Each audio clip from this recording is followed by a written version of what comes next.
반갑습니다. 오늘이 6월 9일입니다.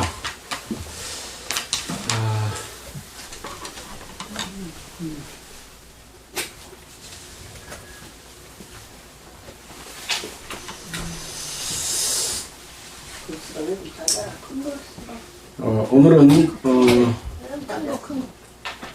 그게 제일 큰 겁니다. 오늘은 열왕기하 3장을 할 차례입니다. 우리는 오랜 동안 이렇게 함께하고 성경을 공부해오고 있습니다. 우리의 삶은 신앙생활이죠. 그래서 그 신앙생활이라고 하는 것이 무엇인가 하는 것들에 대해서 확고하게 자신의 어떤 생각들을 가져야 될 겁니다. 또 우리가 갖고 있는 이 그리스도의 사랑과 은혜를 늘 전하고자 하는 마음을 가져야 될 겁니다. 그러려면 먼저 자기 자신이 성경 말씀이 근거한 준비된 마음과 생각과 말씀이 없이는 아무에게도 전도할 수 없습니다. 누가 교회 가자, 예수 믿자 그러면 그냥 믿을 사람이 없잖아요. 그래서 누구를 만나든지 먼저는 우리의 모범된 삶을 통해서 그 사람들에게 좋은 모습을 보여줘야 되고, 그 다음에는 성경에 있는 말씀을 통해서 하나님을 알도록 해야 되고, 그 다음에 그들이 예수 그리스도의 은혜를 깨닫도록 하는 것이 우리가 해야 되는 전도입니다.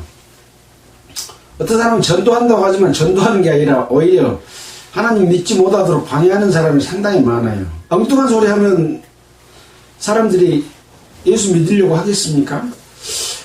저 사람은 뭔가 말하지 않아도 뭔가 저 사람한테는 뭐가 있는 것 같다.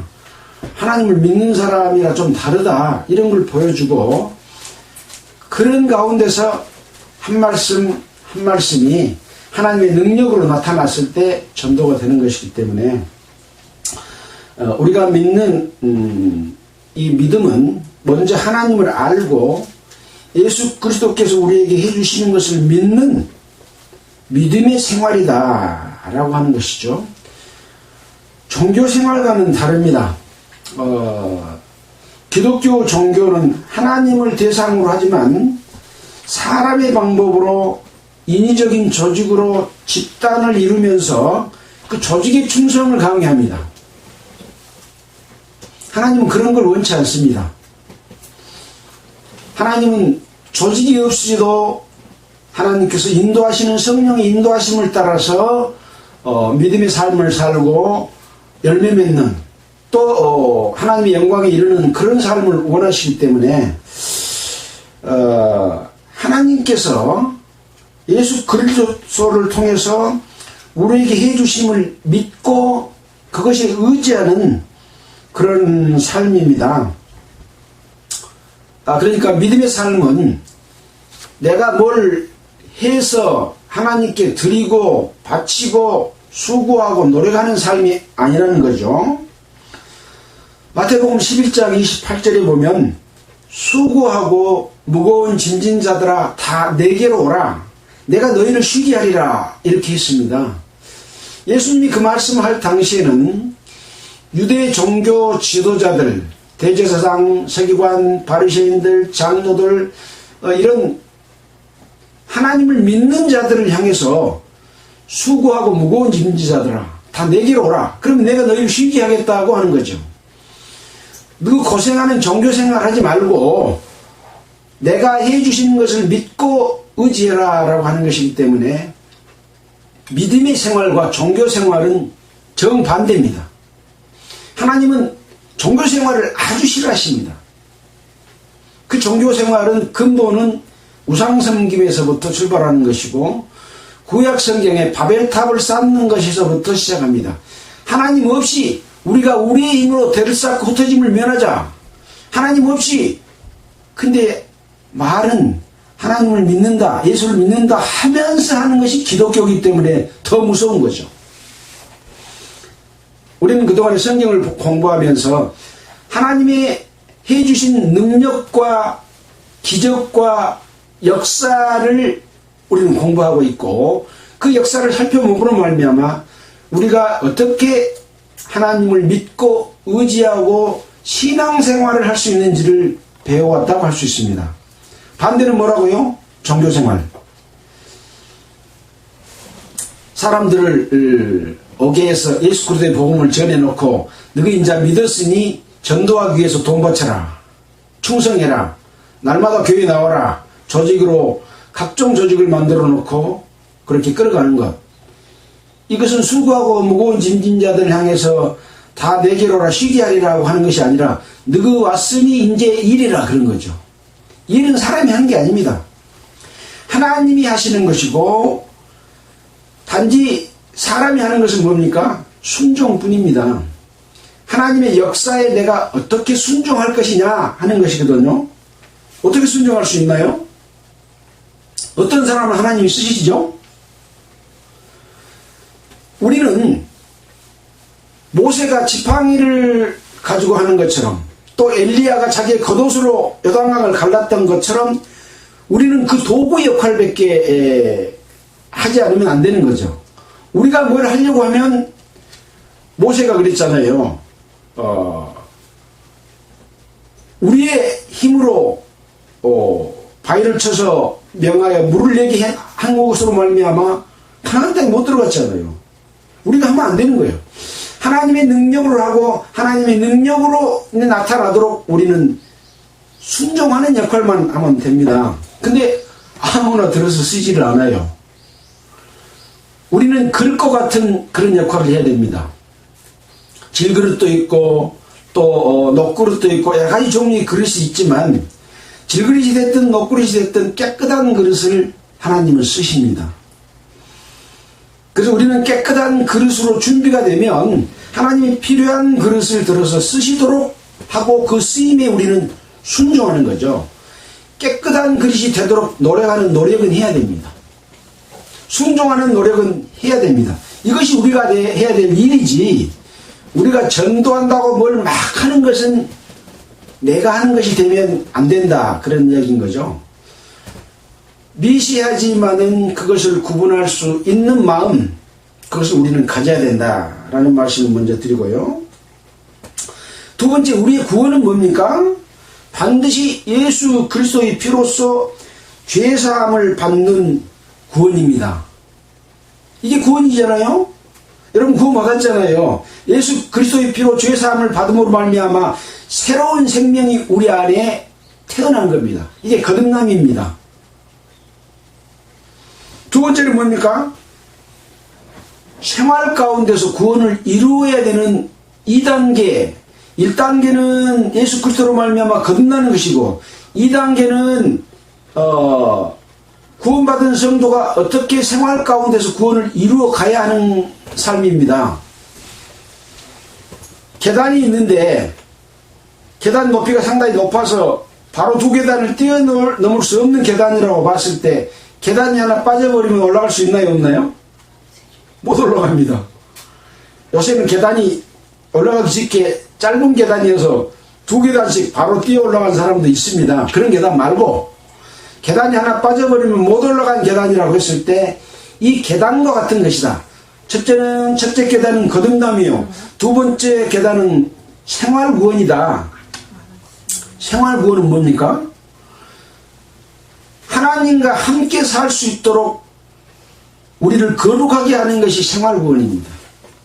뭐 일해서 막 하나님께 갖다 바치고 그런 게 아니고 우리를 거룩하게 하는 겁니다. 우리가 스스로 거룩해질 수 있나요?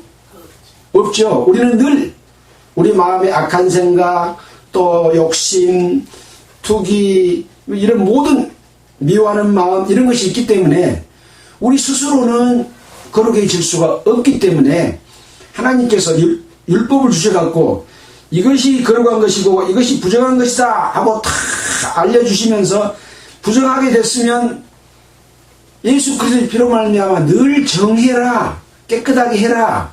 그러면 하나님이 늘 함께 하시죠. 이것이 우리가 늘 해야 될 생활이지 뭐 해가지고 갖다 바치고 이게 아니에요. 하나님은 우리와 하나님 사이에 늘 함께 할 수 있도록 깨끗해지기를 원하시는 거죠. 세 번째 계단은 무슨 계단입니까? 우리 이 육신으로는 영원한 하나님의 세계에 살 수가 없습니다. 변화된 육신으로 바뀌는 것입니다. 구원받은 사람은 다 변화됩니다. 어떤 사람은 벌받을 몸으로 바뀌고 어떤 사람은 영원한 영광 가운데 참여될 사람으로 바뀌기 때문에 우리가 2단계 구원을 어떻게 살았느냐에 따라서 이것은 자동적으로 이루어지는 일이기 때문에 우리가 그러하게 새로운 몸으로 바뀌고 싶어도 우리 마음대로 안 되는 거예요. 이건 하나님의 법칙으로 정해져 있습니다. 이런 과정들을 우리는 반드시 우리가 알고 그것을 전해야 된다라고 하는 것이죠. 그래서 전도라고 하는 것은 우리가 갖고 있는 구원을 전하는 것이다. 구원은 3단계다. 계단이다. 하나만 가지고 구원받았다라고 하는 것은 완전한 구원이 아니다는 것이죠. 그래서 이 전도라고 하는 것은 구원받은 하나님의 자녀가 성령의 매개체가 돼서 그 역할을 하는 것이기 때문에 우리는 그 역할을 할 수 있도록 준비하고 성경 말씀을 읽고 기억하고 또 바르게 살아가고 라고 하는 것이 중요하다는 말씀을 드립니다. 소위 구원받았다고 하는 복음주의 교파가 자기들의 노력에 의해서 뭔가를 하다가 사고가 나고 세상으로부터 지탄을 받는 그런 일이 있었잖아요. 그러면 그게 하나님의 뜻이라고 할 수 있습니까? 잘못 산 결과입니다. 그것은 성령의 역사라고 볼 수가 없습니다. 종교입니다. 종교. 인간이 노력으로 흩어짐을 면하자라고 해서 사업체를 만들고 거기에서 삶으로 말미암아 흩어지지 않고 한다. 돈 바쳐라. 사업 벌이자. 계속해서 돈을 긁어 모으잖아요. 그 하나님이 원하시는 것이 아니기 때문에 결과적으로 사업하다가 사고가 나가지고 대한민국 아니 전 세계에서도 유명한 그런 큰 사고가 나서 그 죽은 학생들을 지금도 추모하고 그러고 있잖아요. 이런 일을 해서는 안 된다는 것을 보여주는 거예요. 그래서 이 생활구원은 잘못된 종교 집단에 들어가게 되면 생활구원이 이루어지지 않습니다.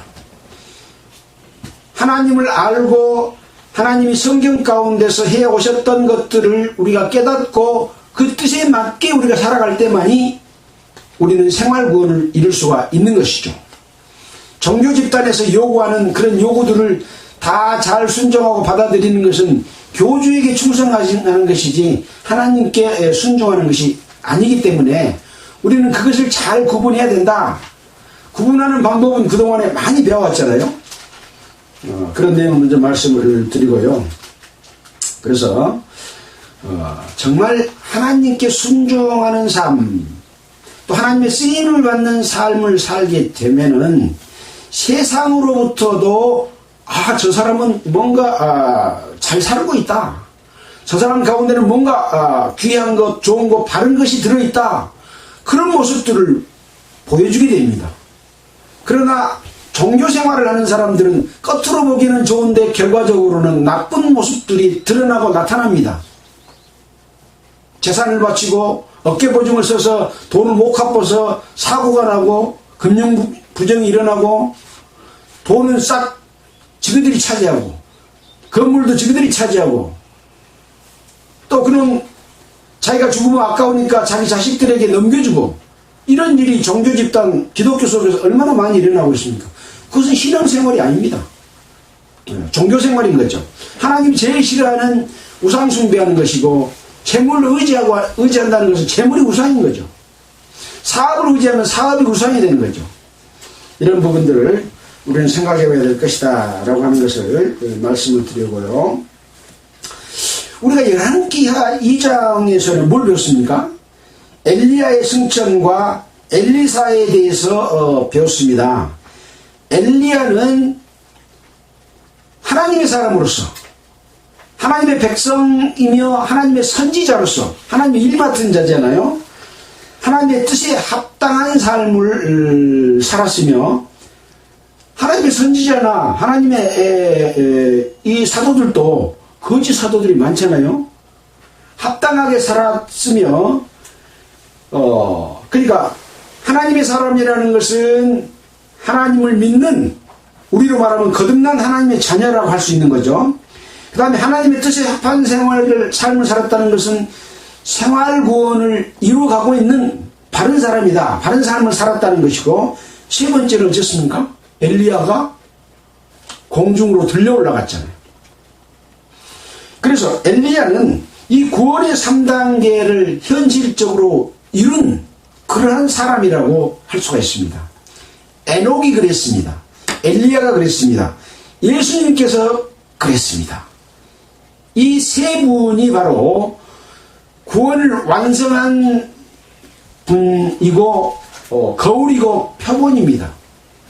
우리가 그렇게 가야 될 길을 먼저 보여주신 것이죠.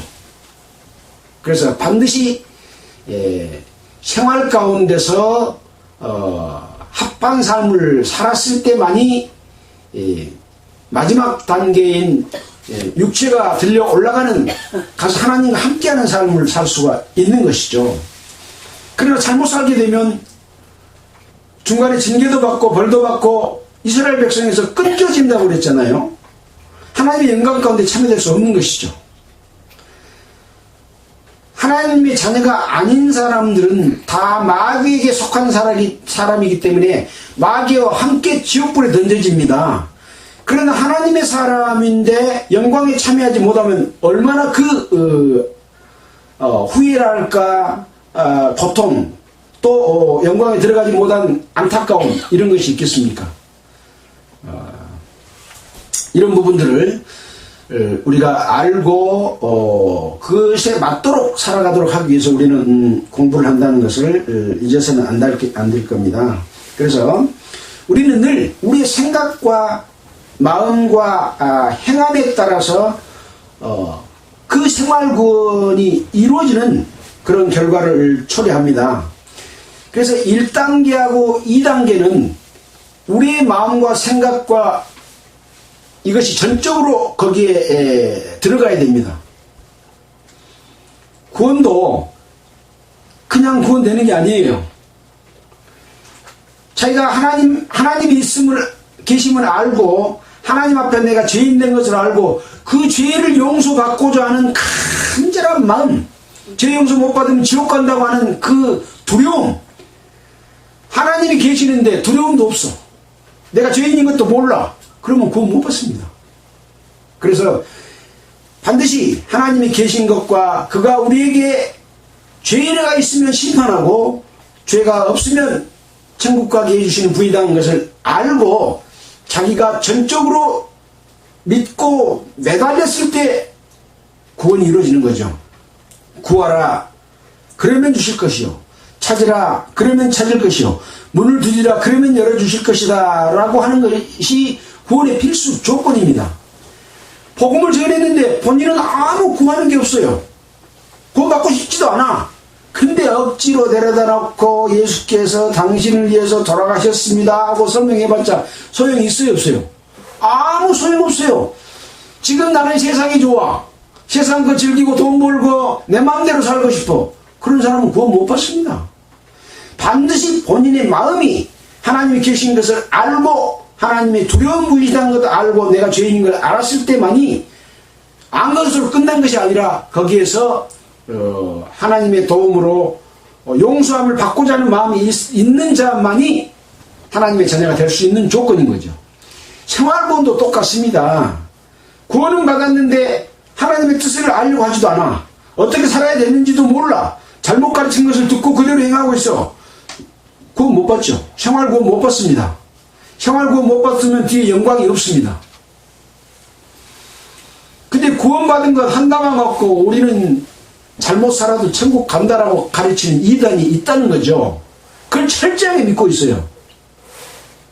그리고 구원 받았으니 이제 돈 바쳐라, 예배당 지차, 전도해라, 날마다 교회 나오라, 충성해라, 찬양하자, 뭐하자. 전부 종교입니다. 종교. 하나님께서 우리를 통해 해주시도록 우리는 우리를 내어주고 감사하고 찬양하는 겁니다. 그것을 보고 전도가 되는 거죠. 다릅니다. 완전히 다릅니다. 정반대입니다. 반대. 그래서 이 인간적인 방법으로 신앙생활을 하는 것은 마치 바벨탑과 같은 것이고 바벨론과 같은 겁니다. 하나님을 따라서 음녀가 되어버린 바벨론과 같은 것이죠. 이 바벨론을 요한계시록에서 심판해야 그 다음에 거룩한 성 예루살렘 천국이 나옵니다. 반드시 이것은 심판받아야 될 잔재들이다. 근데 그 유행과 형식들이 지금 기독교를 지배하고 있어요. 이런 것을 알고 네 구원받았다고 하지만 네가 사는 삶이 그 신앙생활 아니다. 성경에 이렇게 됐다고 말할 수 있어야 됩니까? 없어야 됩니까? 말할 수 있어야 됩니다. 이것이 전도입니다. 전도. 전도는 거듭나게 하는 것도 전도지만 거듭난 성도가 바르게 살도록 하는 것도 전도입니다. 사도 바울은 이 두 번째 것을 더 중요시하게 생각하고 그 역할을 실제로 행하신 분입니다. 그래서 서신서, 사도 바울에 쓴 서신서는 그리스도인이 어떻게 살아야 될지, 교회가 어떻게 해야 될지, 어떤 것을 해서는 되는지, 어떤 것을 해서는 안 되는지를 자세하게 알려주고 있습니다. 이게 전도입니다. 근데 죄사함 받는 복음만 전하는 것이 전도라고 그것만 하려고 하고 있으면 이것은 계단 하나밖에 못 올라가는 것하고 똑같다. 이런 이야기를 할 수가 있어야 된다 이겁니다. 이걸 정말로 안다면 그 사람들을 불쌍하게 생각할까요? 안 할까요? 우리는 그 사람들을 불쌍하게 생각하는 마음이 있어야 되고 꼭 전해야 되겠다고 하는 마음이 있어야 됩니다. 첫째는 내 사랑하는 남편이요, 내 사랑하는 아내요, 그 다음에는 나의 아들이요, 그 다음에는 나의 딸, 이들에게 이것을 전하고자 하는 마음이 없으면 안 믿고 있는 거예요. 믿는다고 하지만 안 믿고 있는 거예요. 내 사랑하는 아들과 딸들이 구원도 안 받았어. 생활구원에 대해서는 전혀 몰라. 근데 아무 관심 없이 나한테 잘해줄게 고맙다? 그러면 되겠어요? 안 되겠어요? 나한테 잘해준 사람이 지옥 가는 것을 보고 있는 것하고 똑같은 것이기 때문에 진짜로 따져보면 내가 믿고 있는 것과 같은 것이다. 내가 참으로 믿고 있다면 딸이 불쌍하고 아들이 불쌍해야 된다. 내 형제간이 불쌍해야 된다. 라고 하는 거죠. 이건 이론이 아니라 실제입니다. 실제입니다. 네. 자녀가 불쌍하는 마음이 없으면 내가 안 믿고 있는 거다를 생각해야 된다 이거죠. 형식적으로 교회 나온 것은 아무 의미가 없어요. 내가 그렇게 살고 있느냐가 중요하다라는 말씀을 드립니다. 자, 우리는 열왕기하 2장에서 이 엘리야의 삶과 엘리사에 대해서 배웠잖아요. 엘리야는 이 3단계 구원을 완성하게 이루고 하나님의 영광에 들어간 사람입니다. 에녹도 그랬습니다. 예수님도 그랬습니다. 엘리사는 어쨌는가요? 이 엘리야가 하나님과 함께하고 있다는 것을 알고 바짓가래를 붙들고 절대 나는 당신을 떠나지 않겠습니다 하고 끝까지 따라다녔잖아요. 왜 그랬을까요? 당신이 가지고 있는 그 영감을 나에게 배나 얻도록 해주세요 하고 요구하고 엘리야가 공중들로 올라가게 되면 네게 그것이 이루어질 것이다 해가지고 이루어졌잖아요. 엘리야의 겉옷이 떨어졌는데 그놈 가지고 말아서 물을 치니까 요단강이 갈라져서 요단강을 건너갔잖아요. 그것은 엘리사에게 엘리야와 함께했던 하나님이 엘리사와 함께한다는 것을 의미합니다. 비록 지금 나는 그런 것이 없다고 할지라도 우리가 이 말씀을 공부하면서 이 엘리야와 엘리사와 같은 그런 교훈들을 받아서 나도 그런 능력을 가질 수 있도록 여러분들도 그렇게 구하고 이루어져야 된다라고 하는 것이죠. 대표 한 사람이 이루고 나머지는 따라가는 게 아니에요. 신앙생활은 각각 자기의 생활이다 라고 하는 말씀을 드리고, 자, 오늘은 이제 열왕기하 3장을 할 차례입니다. 자, 오늘 열왕기하 3장은 이스라엘과 모압의 전쟁에 관한 내용이 기록이 되어 있습니다. 자, 3장 1절부터 쭉 읽으면서 함께 여러분과 함께 살펴보도록 하겠습니다. 유다 왕 여호사밧의 18년에 아합의 아들 여호람이 사마리아에서 이스라엘의 왕이 되어 12년을 지휘하니라. 그러니까 이 아합 왕이 죽고 그 뒤에 왕이 된 자가 누굽니까?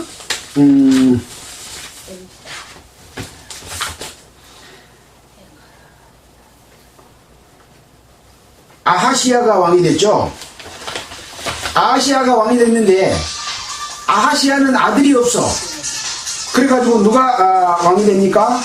여호람이 왕이 됐잖아요. 그 여호람은 누구냐? 아합 왕의 아들이죠. 아하시아의 형님인지 동생인지 모르겠어요. 아무튼 아들이기 때문에 아하시아 왕과는 형제지요. 형제인 여호람이 왕이 됐다. 이 여호람이라고 하는 이름은 유다왕 제3대 유다왕이 여호람이거든요. 그럼 같은 사람이냐? 아니죠. 그래서 이 여호람은 요람이라고도 합니다. 뒤에 요람으로 이렇게 나옵니다. 저가 여호와 보시기에 악을 행하였으나, 그러니까 이 여호람 왕이 여호와 보시기에 악을 행했다라고 말하고 있습니다. 그러나 그 부모와 같이 하지는 아니하였으니 이는 저가 그 아비는 누구라고 했습니까? 아합이라고 그랬죠. 아합이 만든 바알의 수상을 제하였습니다. 어머니는 누구죠? 이세벨이잖아요. 바알 신을 섬기고 우상을 만들고 했던 그 어머니는 이세벨이거든요. 그 아비에 만든 바알의 주상을 없앴다. 이건 잘한 일입니까? 나쁜 일입니까? 잘한 일이잖아요. 그래서 자기 아버지와 같지는 않고 그 부모와 같지는 않고 주상을 제하였다. 그러나 저가 느바스 아들 여로보암이 이스라엘로 범하게 한 그 죄를 따라 행하고 떠나지 아니하였더라. 이것까지 떠났으면 얼마나 하나님께 사랑받는 왕이 됐겠습니까? 이 느바스 아들 여로보암의 죄는 뭐라 그랬습니까? 두 금송아지를 만들었고 내 자손이 아닌 보통 백성으로 제사장을 삼고 절기를 만들어서 그것을 유다절기와 비슷하게 해가지고 지킵니다. 이건 뭡니까? 다 우상이고 금송아지 다 우상이잖아요. 또 제사장, 보통 백성으로 제사장 삼은 것은 하나님의 자녀가 아닌 자를 하나님의 제사장으로 삼는 겁니다. 소위 복음주의 교회에서도 구원받지 못한 사람을 목사로 세우는 것과 똑같고 장로 세우는 것과 똑같고 집사 세우는 것과 똑같은 것이 바로 이 여로보암의 길이 바로 그런 길입니다. 내 자손이 아닌 보통 백성으로 제사장을 삼는다. 지금 제사장이 누군가요? 구원받은 하나님의 백성은 다 왕같은 제사장이다. 그렇게 말하고 있잖아요. 구원받은 사람이 제사장이에요. 구원 안 받은 사람은 제사장이 될 수 있어요? 없어요? 될 수 없어요. 집사가 돼서도 안 되고 장로가 돼서도 안 되고 또 목사가 돼서도 안 돼요. 근데 그런 사람을 교회에서 성령, 성부와 성자와 성령의 이름으로 임명하노라 하고서 임명하면 누구와 같은 죄요? 여로보암과 같은 죄를 짓는 거예요. 또 절기, 하나님이 주시는 절기 외에 만들어 갖고 그거 지키는 거, 그것도 똑같은 여로보암의 죄입니다. 이게 다 종교입니다. 종교, 우상이고 종교고, 그것이 우리를 붙들고 있다 라고 생각하는 거죠. 누가 붙들어요? 그것은 마귀가 붙드는 거고, 진짜 우리를 붙들게 하려면 성령이 우리를 붙들고 있어야 됩니다. 성령은 그런 형식과 유형과 이런 것과 관계가 없습니다. 유형과 형식과 조직은 종교고 우상입니다. 이걸 알게 되면 세상의 기독교를 딱 한눈에 보면 아, 저것은 타락한 종교다 그냥 알 수 있는 겁니다. 예배당 좋게 지놓고 안에 내부 시설 좋게 하고 찬양대 멋지게 만들어 놓고 가운 탐 입고 높은 자리에 가서 설교하면 아, 저건 종교다 그러면 틀림없습니다. 틀림없습니다. 예수님이 그렇게 했습니까? 사도 바울이 그렇게 했습니까? 복음 전하는 사람들이 그렇게 했습니까? 안 했습니다. 천막에서 복음 전했을 때 성령의 역사가 크게 일어났고 하루에 수천 명, 수백 명도 구원받는 그런 역사가 일어났습니다. 근데 그것이 지나서 이제 인위적인 방법, 종교적인 방법으로 조직으로 통치하면서 종교가 되어버린 겁니다. 그것이 우상이 되어버린 겁니다. 이걸 구분할 수 없으면요, 두 번째 생활 구원은 불가능합니다. 왜? 잘못된 거짓 사도가, 거짓 선지자가 그들을 끌고 가기 때문에 마귀에게로 끌려가게 되는 것과 같다라고 하는 것을 생각이 될 겁니다. 자, 바로 이 여호람이 그 여로보암의 이스라엘로 범하게 한 그 죄를 따라서 행했다. 떠나지 아니했다. 지금 이 여로보암의 죄를 따라서 행한 사람이 소위 복음주의 교회 종교 집단에 너무 많고 대부분이라고 해도 과언이 아닙니다. 4절입니다. 모압 왕 메시입니까? 메사입니까? 메사는 양을 치는 자라. 새끼 양 10만의 털과 수양 10만의 털을 이스라엘 왕에게 바치더니, 이스라엘 왕이 아합 왕 때 이 모압 왕이 이스라엘에게 이렇게 조공을 바쳤습니다. 아합이 죽은 후에 모압 왕이 이스라엘을 배반해서 그 바치던 것, 이걸 바친다고 하는 말은 우리의 주인 나라다 그런 의미로 바칩니다. 옛날 우리 조선이 중국한테다가 조공을 바쳤습니다. 아, 우리는 당신의 종나라입니다 하고 또 왕자를 세울 때도 이 아들을 왕자로 세우면 되겠습니까? 물어보고 그래라 그러면 세우고, 그런 종나라하고 똑같은 것이 바로 조공을 바치는 겁니다.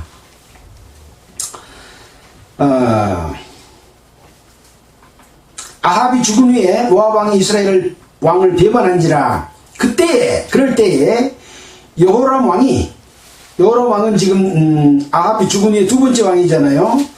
여호람 왕이 사마리아에서 나가서 온 이스라엘을 점거하고, 점거가 뭐예요? 군대에서 아침에 일어나면 숫자 세는 것이 점거입니다.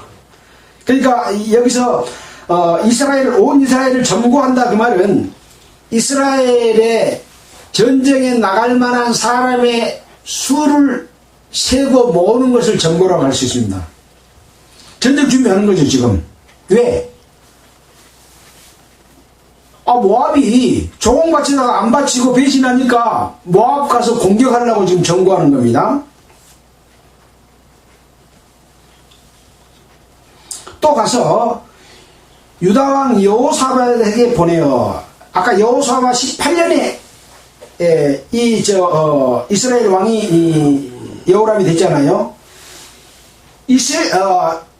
유다왕 여호사밧에게 보내서 모압왕이 나를 배반하였으니 당신은 나와 함께 가서 모압을 같이 치겠습니까?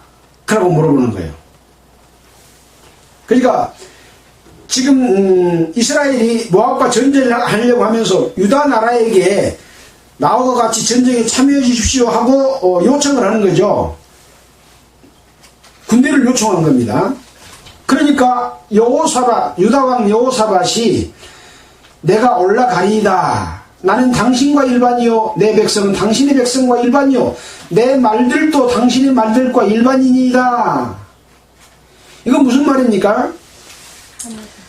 유다와 이스라엘은 원래 하나였습니까? 둘이었습니까? 솔로몬 때는 하나였습니다. 그 아들 때 나라가 두 나라로 나뉘었습니다. 그러니 이 여호사밧은 이스라엘이나 유다나 한 나라다. 그러니 당신이 다른 나라하고 싸우니 내가 가겠다. 그렇게 이야기한 겁니다. 그러니까 여호람이 가로되 우리가 어느 길로 올라가리까? 그러니까 여호사밧이 대답하되 에돔 광야 길로니이다 라고 말합니다. 9절에 이스라엘 왕이 유다 왕과 에돔 왕으로 더불어, 그러니까 몇 개 나라가 지금 동맹을 맺고 전쟁에 참여합니까? 네. 이스라엘, 유다, 에돔 세 나라가 합쳐서 지금 어느 나라와 싸운다고요? 모압과 싸우려고 지금 가고 있는 겁니다. 더불어 행하더니 길을 불러 행한 지 7일, 일주일 만에 군사와 따라가는牲축을 먹일 물이 없는지라. 지금 에돔하고 싸우려고 가는 길에 물이 없는 거예요.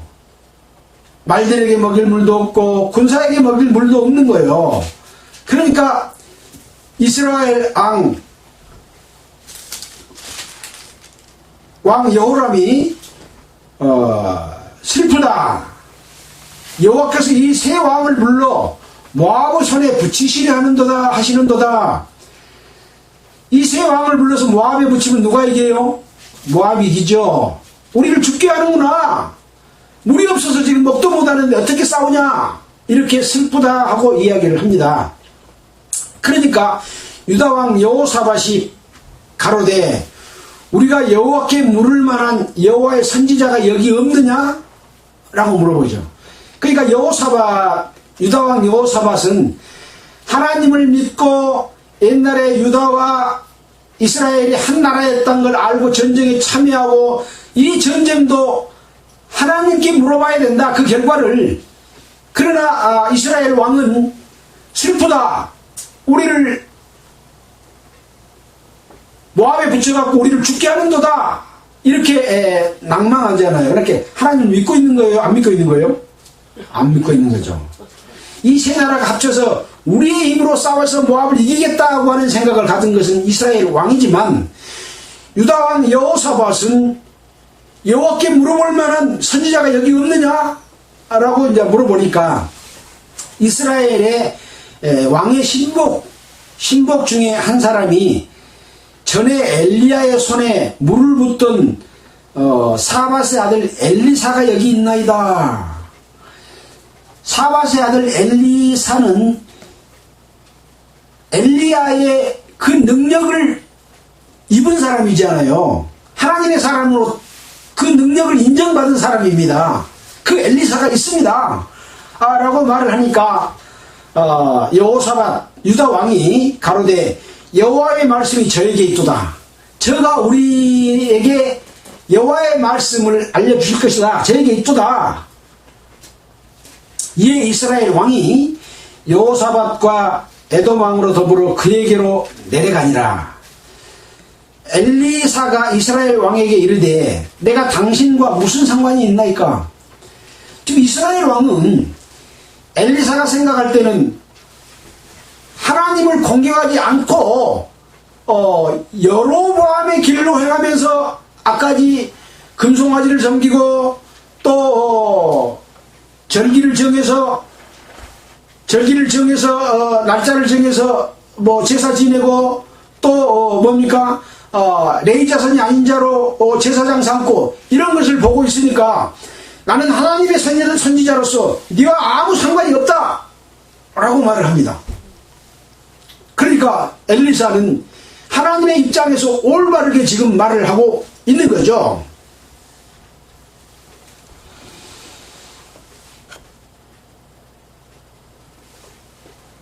당신의 부친의 선지자들과 당신의 모친의 선지자들에게로 가소서. 당신의 부친의 선지자들은 누굽니까? 바알신을 섬기는 400명 450명 그런 선지자들을 두고 지금 섬기고 있었던 자지 않습니까? 자기 부친이. 그러니 그 선지자한테 가서 물어봐라. 또 당신의 모친한테 가서 물어봐라. 당신의 모친은 누구예요? 이세벨이잖아요. 바알 신을 섬기는 이세벨. 산당 만들고 거기 가서 절하고 우상 숭배하는 이세벨한테 가서 물어봐라. 그러니까 이스라엘 왕이 저에게 이르되 그렇지 아니하니이다. 여호와께서 이 세 왕을 불러 모압의 손에 붙이려 하시나이다. 우리를 모압에 붙여서 죽게 만들려고 합니다. 라고 말을 합니다. 그러니까 엘리사가 내가 섬기는 만군의 여호와의 사심을 가리켜 맹세하노니 내가 만일 유다왕 여호사밧의 낯을 범이 아니면 당신은 향하지도 아니하고 보지도 아니하였으리이다. 그러니까 엘리사밧은 지금 만나서 이렇게 대화하고 있는 것은 누구 때문에 대화를 하고 있는 거예요? 유다왕 여호사밧 때문에 지금 당신들하고 지금 대화하고 있다. 당신들은 상종할 사람이 못 된다. 당신들이 섬기는 바알 선지자들한테 가서 물어봐라. 이세벨 너희 엄마한테 가서 물어봐라. 그러나 내가 이렇게 대답하고 있는 것은 여호사밧 때문이다 라고 말합니다. 이제 나에게 검은고 탈 자를 불러오소서 하니라. 검은고 타는 자, 검은고를 탄단 말은 이렇게 소리내서 친다 그 말입니다.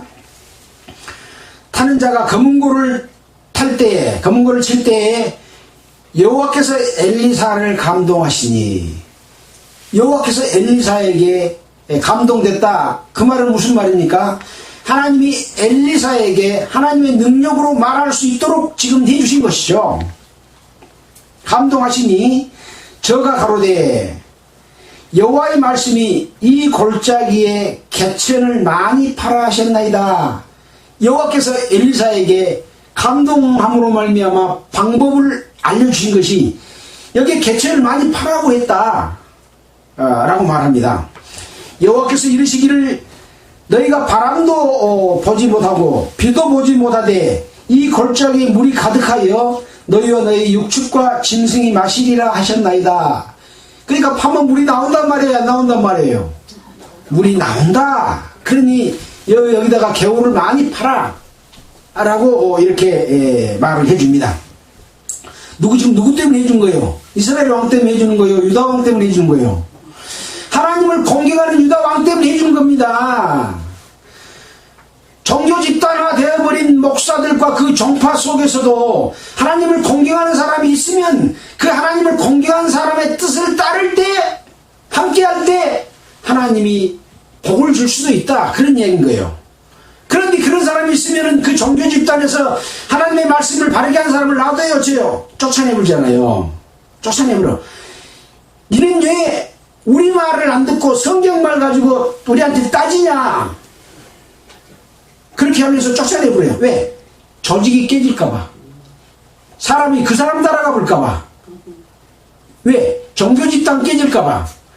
이것이 기독교 소위 복음주의 교회가 하고 있는 그런 종교 생활 구원을 이루겠다고 하는, 자기의 노력으로 이루겠다고 하는 그 집단이 그런 일을 하고 있는 거예요. 그러나 여기 보면은 하나님의 뜻을 따르는 이 엘리사가 함께함으로 말미암아 전쟁을 이길 수 있도록 물을 파라고 알려주잖아요. 개천을 파라고 하셨나이다. 비도 보지 못하되 이 골짜기에 물이 가득하여 너희와 너희 육축과 짐승이 마시리라 하셨습니다 하고 알려줍니다. 이것은 여호와 보시기에 오히려 작은 일이다. 큰 일은 또 뭐가 있을까요? 여호와께서 모압 사람도 당신의 손에 붙이리니, 모압 사람을 당신의 손에 붙이면 누가 이겨요? 이스라엘과 유다가 이기잖아요. 그래서 전쟁도 이기게 줄 것이 더 큰 일이다 라고 알려줍니다. 이것이 여호와 보시기에 작은 일이 아니다, 큰 일이다. 당신들이 모든 경관성과 모든 아름다운 성을 치고 모든 좋은 나무를 베고 모든 샘을 메우고 돌로 좋은 밭을 헐리라 하더니, 이거 무엇을 이야기합니까? 유다와 이스라엘과 에돔 왕이 모압을 쳐서 그거를 다시 재건하지 못하도록 싹 쓸어버리는 걸 의미합니다. 그들이 재건하지 못하도록 쓸어버리는 걸 의미하는 거예요. 그러니까 모든 견고한 성을 쓸어버리고 아름다운 성을 치고 모든 좋은 나무를 베어버리고 모든 시험을 메꿔버리고 돌로 좋은 밭을 헐어버리면 모압이 다시 나라를 세울 수 있을까요? 없을까요? 없게 만들어버릴 것이다. 그런 이야기입니다. 아침에 미쳐 아침에 도달하여 아침이 되니 소재 드릴 때 물이 에돔 편에서부터 흘러나와서 그 땅에 가득하였더라. 이제 에돔은 좀 이쪽이어서 물이 흘러내리는 그런 상황을 볼 수 있었던 거죠. 땅에 가득하였더라. 모압의 모든 사람이 왕들이 올라와서 자기를 치려한다함을 듣고 이제 이렇게 세 나라가 모여서 지금 모압을 치려고 행하고 있는 중에 일어났잖아요. 모압 사람들이 그걸 들었습니다. 왕들이 이스라엘과 유다와 에돔의 왕들이 자기를 치려한다함을 듣고 갑옷 입을 만한 자부터 그 이상이 다 모여 그 경계에 섰더라. 이제 치러 오니까 전쟁, 경계, 경보, 태세를 다 갖추고 준비하고 있는 거죠. 아침에 모압 사람이 일찍이 일어나서 해가 물에 비침으로 지금 하천 많이 파놨는데 거기에 물이 비치는 거예요. 그러니까 모압에서 보니까 맞은편 물이 붉어 피와 같음을 보고 햇빛이 비치니까 아침에 해 떠오를 때 바다를 보면 바다가 어때요? 불구수의 빛처럼 그렇게 보이는 거예요. 근데 지금 엘리사로부터 많은 개체의 물을 파라고 했잖아요. 그 물이 이렇게 딱 햇빛에 비치니까 물이 불구스름하게 보이니까 이 모압 사람들이 어떻게 판단했냐면 물이 붉은 피와 같음을 보고 가로되 이는 피라 필연 저 왕들이 싸워 서로 죽인 것이로다. 지금 세 나라가 지금 함께 온다고 했는데 자기들끼리 싸워가지고 서로 죽인 사람의 피가 저렇게 붉게 보인다. 이제 모압 사람들아 노력하러 가자. 자들이 싸워서 지금 기진맥진하고 죽은 사람 죽고 엉망진창이니까 가서 자들을 공격해서 쳐버리자. 그리고 가자. 라고 이스라엘 진에 이르니 지금 이 사람들 이스라엘 진은 지금 피터져 싸워서 피가 나고 있어요. 뭉쳐서 지금 전쟁하려고 하고 있어요. 전쟁하려고 준비하고 있잖아요. 근데 가들이 적당하게 다 죽을 것이다 하고 큰 결심을 하고 올라온 거 아니라 가서 지금 이삭주스로 올라온 거예요. 그러니까 이스라엘 사람이 일어나 모압 사람을 쳐서 그 앞에서 도망하게 하고 그 지경에 들어가며 모압 사람을 치고 그 성읍을 쳐서 헐고 각기 돌을 던져 모든 좋은 밭에 가득하게 하고 모든 샘을 메우고 모든 좋은 나무를 베고 기라레셋의 돌들을 남기고 물맷꾼이 두루다니며 치니라. 아까 19절에서 말한 당신들이 모든 경관성과 아름다운 성을 치고 모든 좋은 나무를 베고 모든 샘을 메우고 돌로 만든 좋은 밭을 헐리라 하는 일이 실제로 이스라엘 백성들이 가가지고 동맹군들이 가가지고 이렇게 쳐서 모압이 다시 나라를 이루지 못하도록 진멸시키는 그런 상황을 만들어냈습니다. 지금 누가 예언한 대로 된 겁니까? 하나님이 엘리사를 통해서 말씀해 주신 대로 그 모압을 유다와 이스라엘과 에돔에게 붙여서 전쟁을 이기게 해주신 결과입니다. 26절입니다. 모압 왕의 전세가 극렬하여 유리하게 극렬합니까? 불리하게 극렬합니까? 불리하게 극렬하여 당하기가 어려움을 보고 칼찬 군사 700명을 거느리고 충돌하여 지나서 충돌하여 지난다는 말은 뭔 말이냐면 그를 해치고 지나가지 않으면 안 되기 때문에 충돌해서 지난다. 그래서 흠정에게는 해치고 나아가, 충돌하고 그렇게 말하지 않고 해치고 나아가, 그렇게 번역을 했습니다. 해치고 나아가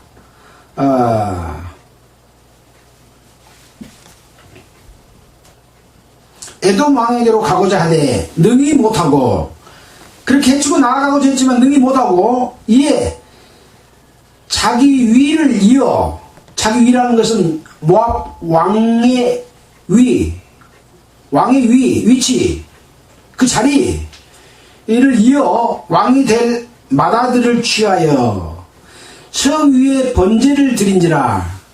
자기 왕이 될 아들을 잡아서 죽여갖고 제사를 지내는 거예요. 번제를 드린지라. 이스라엘에 크게 분통함이 임함에 저희가 떠나 각기 고국으로 돌아갔더라. 지금 이 모압 왕은 어떤 신을 섬기고 있는 그런 나라입니까? 그모스 신을 섬기는 나라가 모압입니다. 그모스 신을 섬기는 자들은 제사를 지내고 음식을 먹는 게 아니라 음식을 먹으며 지내고 또 이렇게 불 속에다가 던져서 태워서 죽여버리고, 옛날 그런 얘기 했잖아요. 그모스 신을 입을 크게 만들어갖고 밑에서 불을 떼고 던져서 제사, 산 사람을 갖다가 던져갖고 제사 지내는 그런 형식의 그모스 신을 섬기는 나라가 바로 이 모압입니다. 바로 자기 아들을 이 제물로 던져서 제사를 지낸 그런 일을 했지만, 이스라엘에게 오히려 크게 통분함이, 그 우상 섬기는 것을 보고 통분을 하지 않습니까? 그래서 두려워서 떠나서 각기 고국으로 돌아갔다. 전쟁하러 왔다가 지금 전쟁에서 지고 지금 몇 사람 남아서 지금 돌아가는 그런 상황이 됐다 라고 하는 내용이 열왕기 3장에 기록이 되어 있습니다. 오늘은 지금 이스라엘과 모압의 전쟁 상황을 우리가 살펴봤습니다. 이 전쟁 상황 속에서 우리가 뭘 배워야 된다 그랬습니까? 하나님의 뜻이 어떻게 역사해서 이스라엘로, 유다로 승리하게 하는지를 우리는 배워야 되는 거죠. 하나님을 섬기고 공경한다고 하지만 하나님의 뜻을 따르지 않고 이 죄를 짓고 잘못된 삶을 살게 되면, 아까 엘리사가 말한 것처럼 당신이 나와 무슨 상관이 있습니까? 라고 말한다고 그랬잖아요. 그러나 이 엘리사는 유다 왕의 그 하나님을 공경하는 그 믿음과 삶을 보고 유다 왕 때문에 함께한 동맹국인 이스라엘로 승리하도록 해주시고, 엘리사로 하여금 하천에 연못을 받도록 해가지고 그 빛이 비쳐서 피같이 보이도록 하시는 것은 누가 그렇게 하신 거예요? 하나님께서 하시는 거예요. 그래서 모압으로 하여금 오판하게 해가지고 큰 대비 없이 이스라엘을 진으로 공격에 들어왔다가 다 죽고 또 그쪽 회파를 당하고 이런 상황이 벌어진 거죠. 그래서 나중에는 결국은 도망가는 그런 상황이 벌어졌다라고 하는 것들을 기록해 놨습니다. 35절에 엘리사가 거기서부터 갈멜산으로 가고, 아니다, 3장 마지막이죠. 그래서 그 모압 사람들이 떠나 각기 고국으로 돌아갔다. 이 각기 고국으로 돌아갔단 말은 모압 나라도 통일된 한 나라가 아니라 여러 사람들이 모여서 참여해서 전쟁을 하기 때문에 각기 흩어져 버리는 그런 상황을 이야기합니다. 자, 우리는 구원받은 하나님의 자녀, 하나님의 백성으로서 우리는 누구하고 전쟁을 합니까? 모압과 전쟁하는 것처럼 우리는 마귀하고 전쟁을 합니다. 마귀하고 전쟁을 하는데 내가 하나님의 뜻대로 살아야 돼요? 안 살아야 돼요? 하나님의 뜻대로 사는 유다왕 여호사밧처럼 하나님을 공경하고 하나님께 물어보고 하나님의 도우심을 바라고 기도하고 간구하고 하나님의 힘으로 살아가면 하나님이 함께 하셔서 우리가 이길 수 있는 길을 열어주십니다. 뭘로 통해서? 성경을 통해서. 지금 우리가 성경 보니까 그거 알잖아요. 그리고 어떤 것이 이스라엘 왕처럼 이스라엘 왕 여호람처럼 하나님을 따르지 않고 느바스 아들 여로보암의 길로 가고 이런 잘못된 길로 가면 하나님 함께 안 해요. 하나님 함께 안 해요. 다행히 유다 왕이 함께 해줘서 전쟁에 이길 수 있었다. 그러니 잘못된 목사들아, 그 속에서 성경 말씀대로 바르게 한 사람들의 말을 듣고 하나님의 말을 할 선지자가 없느냐라고 물어봐서 바르게 한 사람의 말을 듣고 그 말을 따랐을 때 성령이 함께해서 길을 알려주시고 바른 길을 가도록 해주신다 라고 한 것을 알아라 그러고 이거 기록해 놓으신 거다 이 말이에요. 여러분들도 이걸 읽으면서 그런 걸 느껴야 돼요. 그래서 이 사건의 내용이 중요한 게 아니라 이 속에서 역사하시는 하나님이 어떻게 할 때 함께하고 어떨 때 승리하게 하시는가를 배워서 우리의 두 번째 계단인 생활 구원을 이루어주도록 해주도록 기도해야 된다. 그 말씀인 거죠. 마치겠습니다. 기도드리겠습니다. 하나님 아버지 참으로 감사를 드립니다. 기록된 성경 말씀 속에 하나님의 뜻을 볼 수 있는 눈을 주셔서 감사를 드리고 그 말씀을 우리 마음에 새겨서 그렇게 살 수 있도록 늘 함께해 주심에 감사를 드립니다. 여기에 모이신 모든 분들 그리고 이 말씀을 듣는 모든 사람들 가운데서도 주 성령님께서 함께 하셔서 그들이 그리스도 안에서 승리의 삶을 살 수 있도록 올바른 믿음의 삶을 살도록 마귀의 계계를 물리치고 나올 수 있도록 도와주시옵소서. 우리를 보내주신 예수 그리스도 이름으로 기도드렸습니다. 네. 찬송가는 188장 하겠습니다.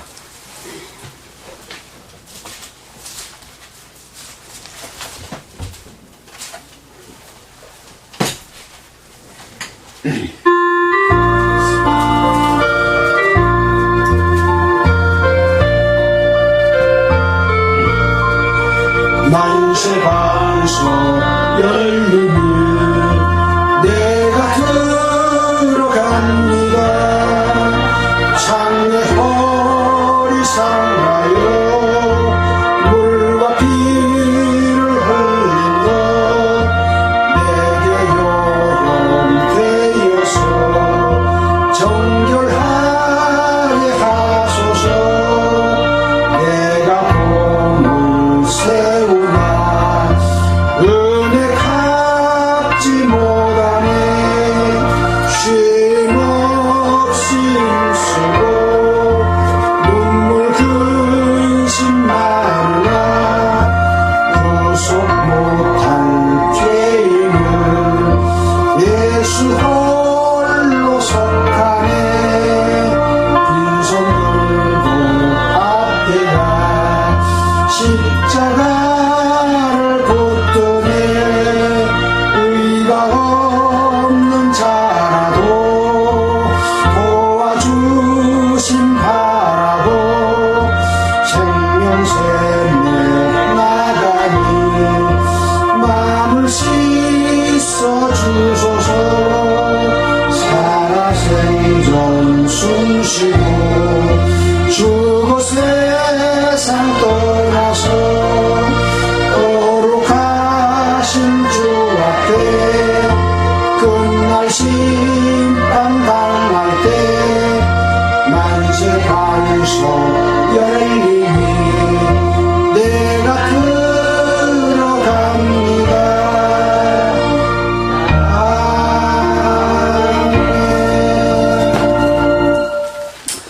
맨 밑에 보면은 정결하게 하소서. 예수 홀로 속하네. 마음을 씻어 주소서. 내가 들어갑니다. 이렇게 했는데 옛날에 저도 이것을 잘못 생각해가지고 정결하게 하셨네. 우리를 죄에서 구원해 주신 그것만 생각을 한 거예요. 근데 정결은 어떻게 하는 거예요? 출애굽한 구원받은 이스라엘 백성이 살아가면서 죄를 지었을 때 그 죄를 정결케 하는 정결례를 행하는 것이 정결입니다. 그러니까 구원받은 성도가 살아가면서 잘못된 삶을 살았을 때 정결례를 지어서 늘 거룩하게 함으로써 하나님과 함께하도록 하는 그 정결례입니다. 이 가사가 맞는 거죠. 그리고 구속 못할 죄를 속하는 것은 예수 혼자 하실 수 있는 것이잖아요. 세 번째, 내 마음을 씻어 주소서 하는 것도 내 마음이 늘 하나님과 함께 해야 될 텐데 세상으로 빠져 잘못된 길로 가 욕심을 부려. 그럴 때 다시 마음을 씻어서 하나님과 예수 그리스도와 함께 하도록 해주시는 거다.